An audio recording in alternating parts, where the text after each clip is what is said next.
Olá pessoal, sejam bem-vindos mais uma vez ao nosso podcast Nutrição de Fato.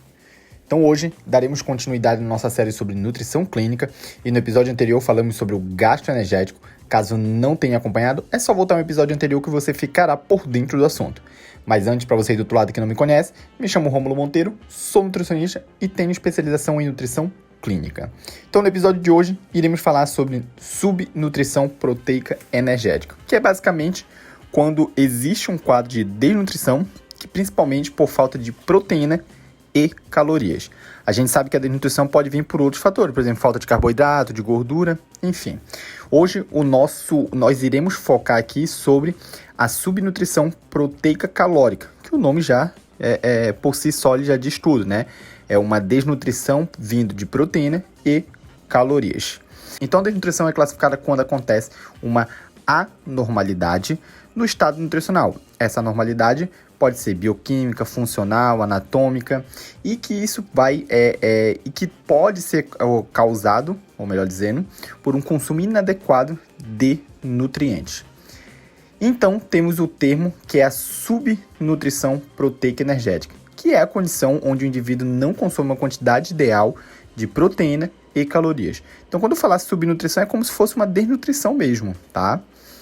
E então temos dois tipos de subnutrição proteica energética, que é a primária, que basicamente é quando o indivíduo consome pouco alimento por conta de algumas doenças subjacentes, por exemplo, vômito, náusea, ou até mesmo diarreia, ou até mesmo falta de alimento, ou aquele alimento tem uma qualidade baixa de proteína.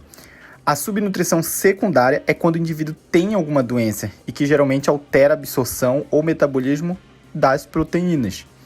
E a incidência e a prevalência da subnutrição proteica energética, ela afeta mais, cerca de 1/4 das crianças em todo o mundo. E 150 milhões têm baixo peso e 182 milhões têm nanismo nutricional.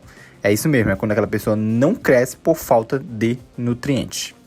E a incidência é maior no grupo de criança, idosos, mulheres gestantes ou pessoas etilistas. Não estilista, é etilista, aquelas pessoas alcoólatras, ou com doenças crônicas, por exemplo, diabetes, ou acontece também muito em pacientes hospitalizados e principalmente que vão se submeter a uma cirurgia.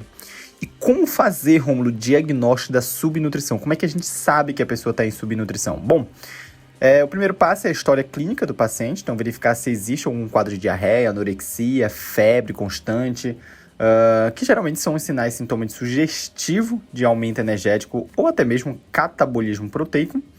Verificar se houve uma ingestão alimentar reduzida ou uma má absorção intestinal, principalmente uma perda involuntária, né? Então a gente tem que investigar bem ali com o recordatório 24 horas, como é que foi a alimentação nas últimas semanas, ou se a pessoa está tendo uma perda involuntária de peso, em especial quando ocorre a curto prazo, que geralmente é cerca de menos de 6 meses.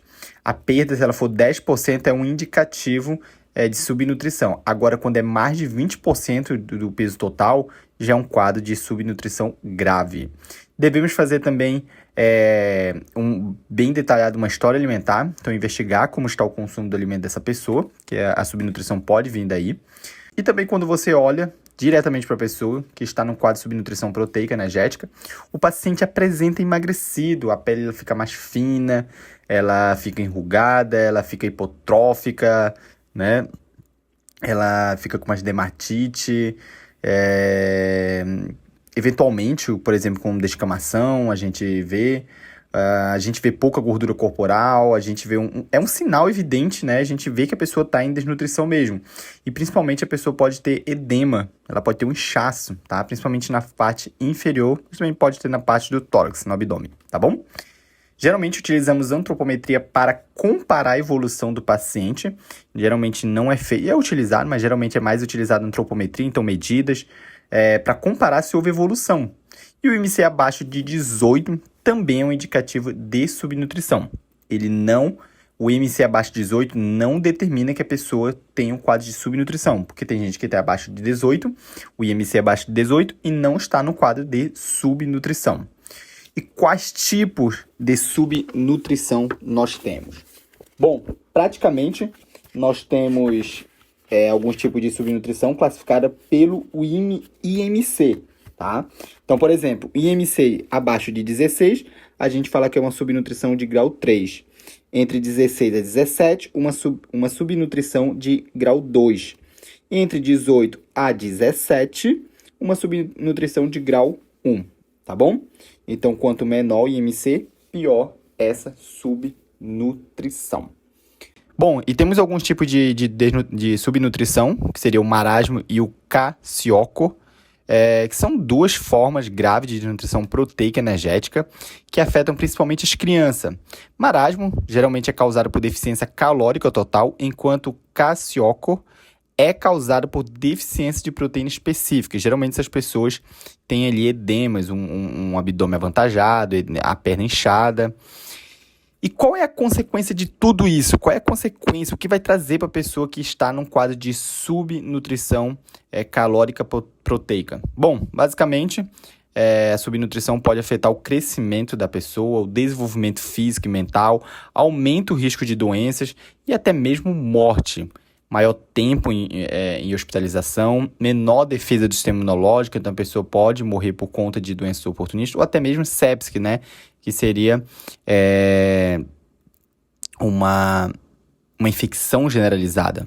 A pessoa também tem um maior risco de infarto, enfim, tem vários riscos. Por isso, devemos combater a desnutrição e também a subnutrição, tá bom?